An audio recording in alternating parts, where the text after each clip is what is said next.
Camp is here. What are the fall position battles that we should all be paying attention on if Arizona is to reach its apex?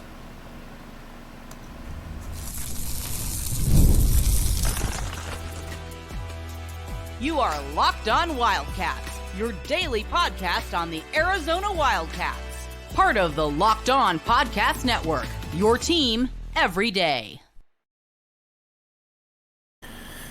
Thanks for keeping it Locked On Wildcats. I'm your host, Mike Luke. This show is brought to you by FanDuel, FanDuel.com. Check it out. All kinds of good stuff. You know your money is good with FanDuel, and it makes betting more enjoyable. All right, now, fall camp is here for the University of Arizona, and there is a lot to talk about. First and foremost, this is a team that has high expectations. As we've talked about, I believe that they should be able to win 9 games this season. That is the gauntlet that I'm throwing down for Brent Brennan. Not that he cares about my gauntlet, but 9 wins, period. That's what's got to happen. Arizona's basically never been able to put together really good seasons in a row. There's always something that occurs. I need Arizona to be able to do that. So, we talked yesterday about a lot of the strengths of the team, and there are a ton of strengths. The first and foremost is you've got an offense with Noah Fafita at quarterback, where you're pretty much good to go. You know that. Then you got Teteroa McMillan, probably the best wide receiver in college football. You got a bunch of offensive linemen returning. You got a bevy of talented running backs, many of whom I think would be good enough to be starters elsewhere. And then, like I said, you got a lot of offensive linemen coming back. But let's talk about one of the positions there that I think needs to be addressed, and that's the offensive tackle. Who is going to be that other one? You know that you got four linemen that should be good to go with Jonas Savanea, Wendell Moy, Josh Baker, Leif Magnuson. Those guys are all good. They're proven. They're good to go. Who's going to be that other guy? A lot of people are hoping that it's going to be Raymond Polito. I'm a little skeptical on that one. For a variety of reasons, I don't know that I see that one actually happening. Maybe it does, but I would be a little bit surprised. Plus, he is always it feels like he is injury prone, so that's another issue. I am very interested to see what Jonah Rodriguez can do from San Diego State. Listen, he was a highly rated kid coming in and didn't do much last year. I get that, but he's got a lot of the prerequisites, I think, to be very, very good. Then, with the rest of the roster, I think you got some other interesting players that could possibly fit in there. You got Michael Wooten. I like Michael Wooten. But you got to remember, too, a lot of times if you're in a place where you don't play a ton, you start wondering a little bit about the situation. But when you're at Oregon, I don't really say that, because Oregon recruits a drastically different type of player, so I don't necessarily hold that against him. But I do think that those two are players that you could put in there. Then what about possibly Alexander Deuce? Now, the previous coaching staff loved Alexander Deuce, but I haven't seen it so far in camp. Especially in the spring, he didn't really look like somebody that was going to be capable of taking over for Jordan Morgan. Who knows? Maybe he will, but I don't really see that one as the case. My leader in the clubhouse right now is Jonah Rodriguez. Would love to see that one be able to occur. Then at tight end. Tight end's fascinating. Tight end is also a very interesting position, because you've got a variety of different players there that I think are going to be able to play. From a Roberto Miranda to a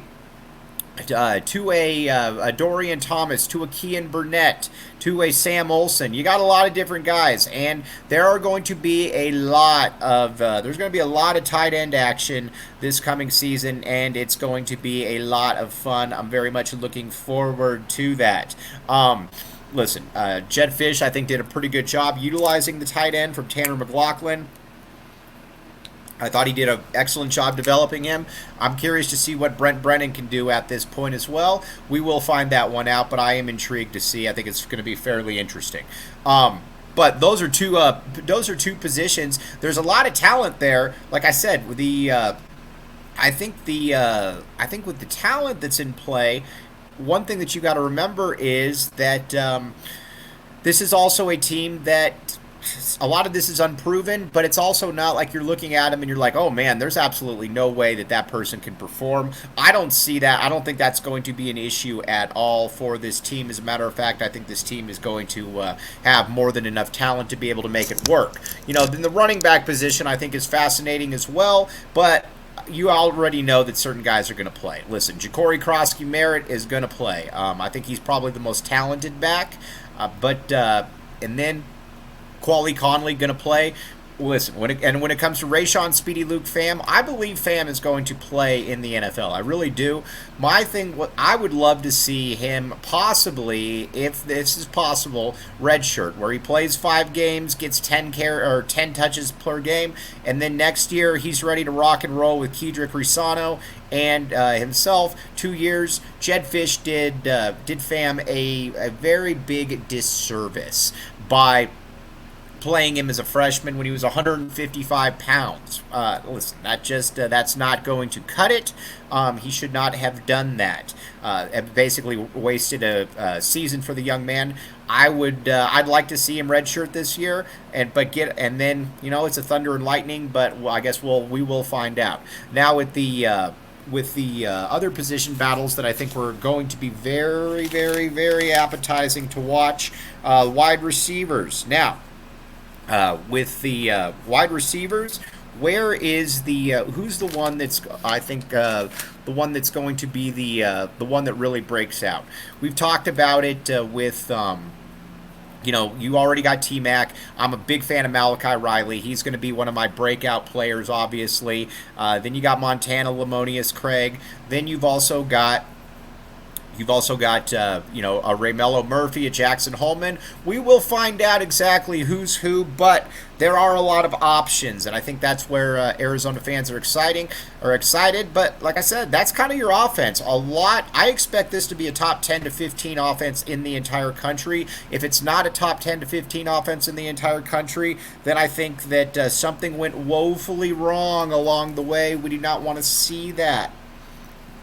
So, and again, like with Dino Babers, I think that I think he's solid, and but we're gonna find out if he's still got his fastball or not. Does he still have his fastball? I don't know. So we will find. We're gonna find that one out. But there's just too much talent on this offense not to be an overwhelming offensive unit.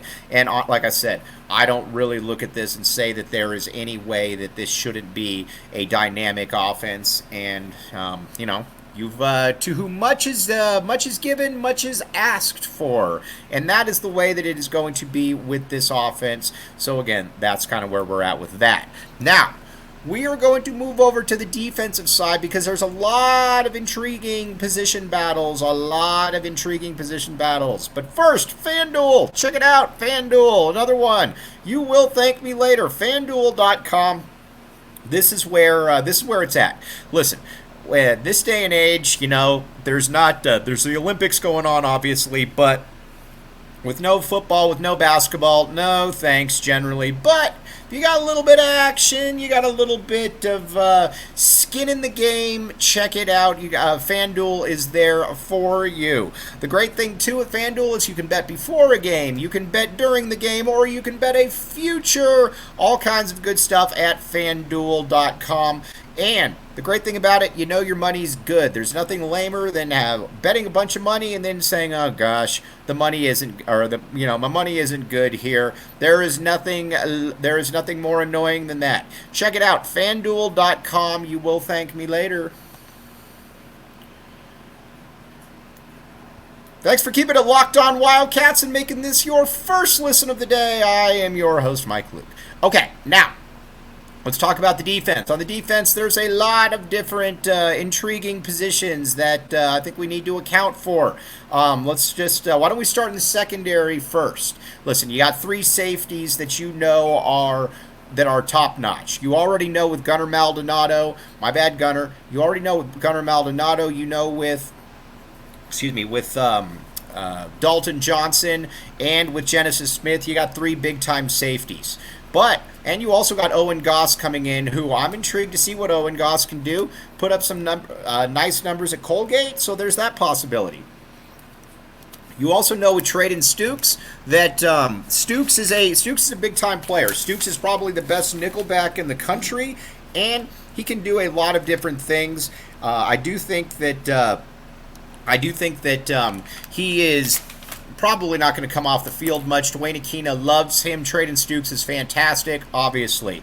Then you've also got who else do you have there? Marquise Groves Killebrew. Tacario Davis is a given, obviously. Everybody knows how good Tacario Davis is. Marquise Groves Killebrew, I think, is that next man up. And I'm a big fan of him. I think that he is going to I think he's going to answer a lot of questions for people this year about who that other corner is going to be. It's a kid that, like we talked about, was injured for quite a bit. And U of A coaching staff was able to find it out, and they got a lot of expectations for him. I think this is a guy that was committed to Georgia for a while. Very, very talented player. We'll see. But if he can be good, then that secondary, I think, is going to be amongst the very, very best in the country, if it's not already, because you got the safeties. You've also got the safeties, you got the DBs, or the corners. You're pretty much good to go.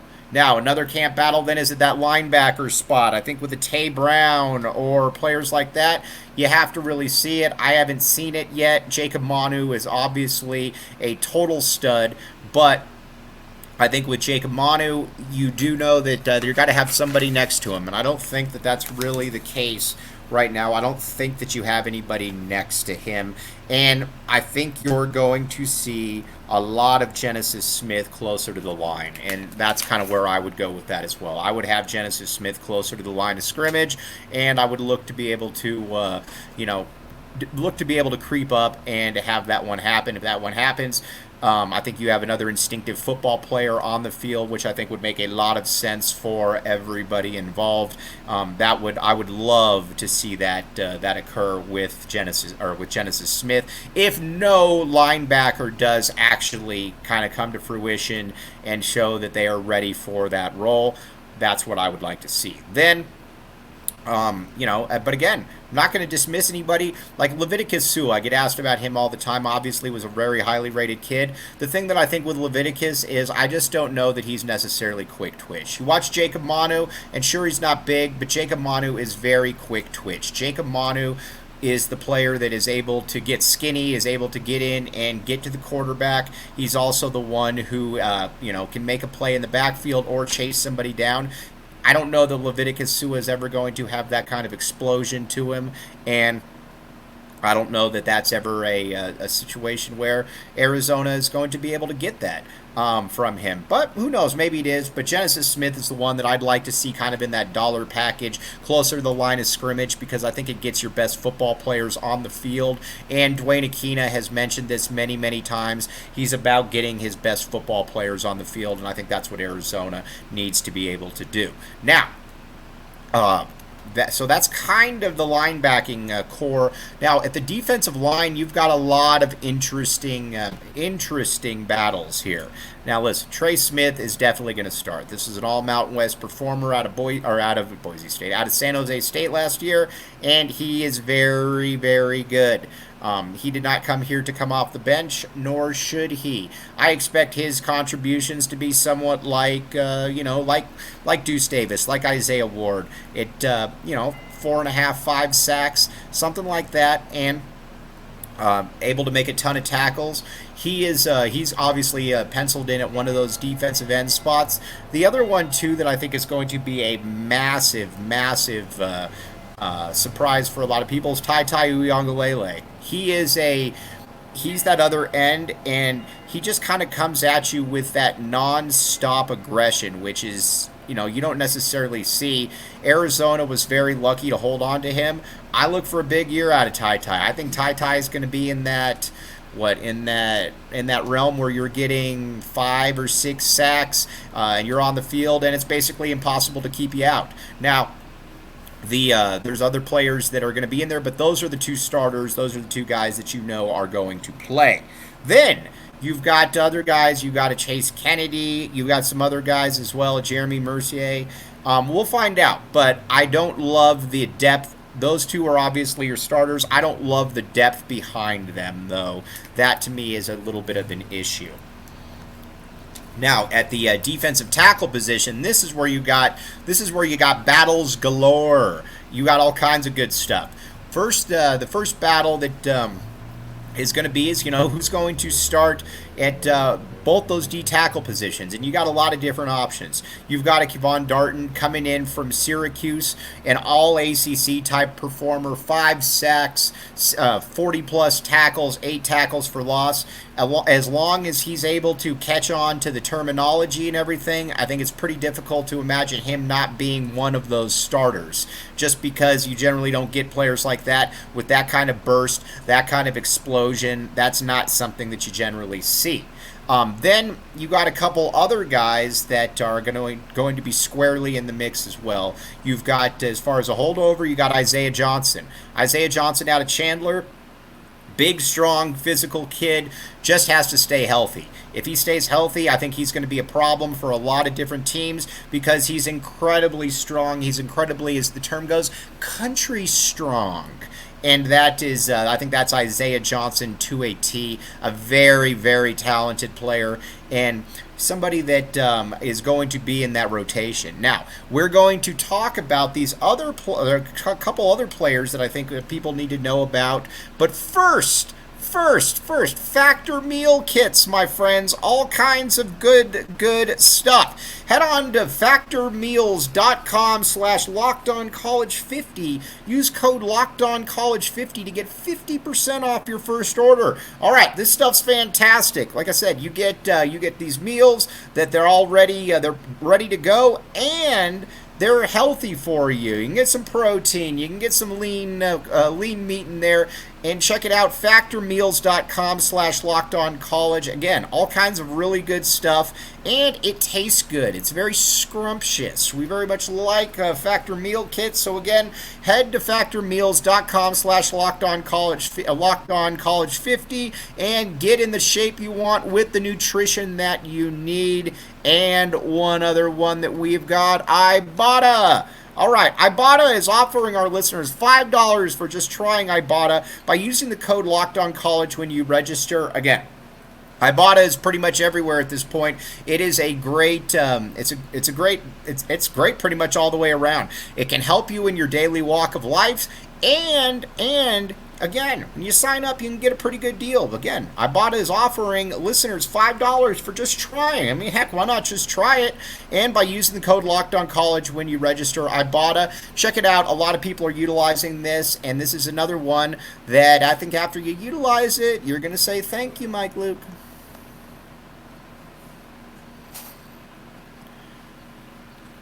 Thanks for keeping it locked on Wildcats and making this your first listen of the day. I am your host, Mike Luke.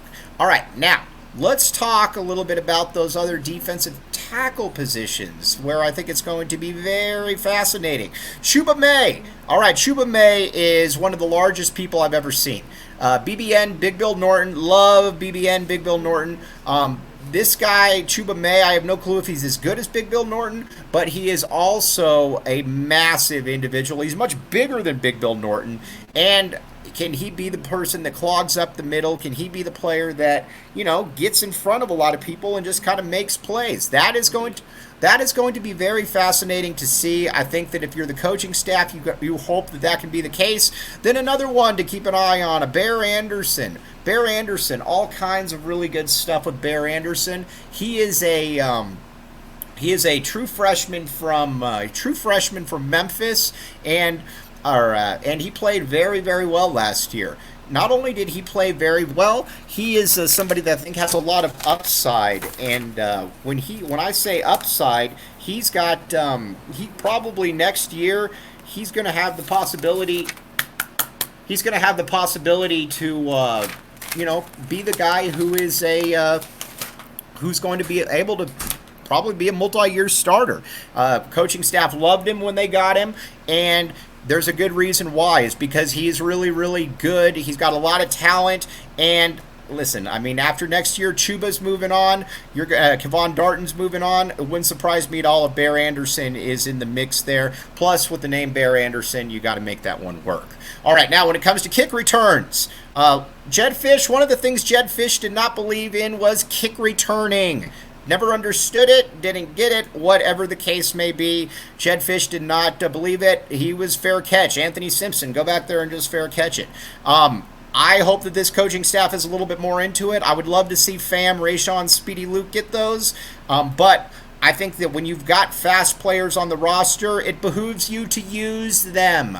And I think Arizona has enough talent there. That's going to be an interesting one to see who are those kick returners, who really steps in there, because there are a multitude of options. Then, punter's going to be a big one. With punter, obviously, with Kyle Ostendorp, did really good work the last couple years. No longer have him. You got Tyler Loop, but after that, what are you going to do about punter? We're going to find that one out. And then as far as wild cards go, who is somebody that could possibly emerge that we haven't even talked about? And that's where I think it's going to be interesting. A lot of times on defense, a player emerges that you don't even talk about. I think, we've talked about him a ton, but I think Marquise Groves-Killebrew is going to be that guy on the defensive side of the football for Arizona. And watching him, you can kind of see why. He's about 6'2", 195 pounds, very long, angular, good ball skills, really good football player. Will be fascinating to see how this all goes for him, but I'm excited to see what he can do. Then on the offensive side, who knows? It could be some offensive lineman that we haven't even talked about. A Rhino, Tapatui Tai. Maybe he's the one that emerges. I don't know. But there's always guys that emerge. Those wild cards are people that we're going to be obviously keeping a very, very close eye on throughout camp to see exactly how this does unfold. All right, now, tomorrow, we are going to talk about the Big 12 football season here and kind of get a little bit of a camp report on everything that's going down because, again, I think that you basically got 5 schools or 5 teams that should be very, very good. And then I think you got a lot of question marks, but you've got some talent on the other side. Again, and I love the Big 12, like I said. The thing with the Big 12 is I don't know if they're national title contenders or not, but I also know for a fact that these are, you got 5 teams in the preseason top 25. This is not the Mountain West, and we will see what the overall upside for these teams are. I mean, heck, you look at Utah. If you get a Cam Rising healthy, what's that going to be like for him? If you get if Avery Johnson breaks through for Kansas State, what's that going to be like for him? There's a lot of different possibilities, and you could say that. You could say that about Kansas. Can Jalen Daniels stay healthy? A lot of teams with a lot of upside that are going to be interesting to watch. So we're definitely going to break that one down. So that's a big part of it. But wanted to go through the position battles, O-line, D-line, wide receivers, secondary linebackers, and, and we'll find out. We'll obviously keep you posted on what comes from the, camp and everything, because I think there's a lot to be intrigued by. But on that note, I'm your host, Mike Luke. Oh, and keep in mind, practice starts Wednesday, by the way. Very excited about that. Practice starts Wednesday. But I am your host, Mike Luke. Thanks for making Locked On Wildcats your first listen of the day. We will be back with you tomorrow. And again, like I said, camp starting. It is here. Football is here. Let us enjoy the moment. Bear down, back the A, and we will talk with you tomorrow.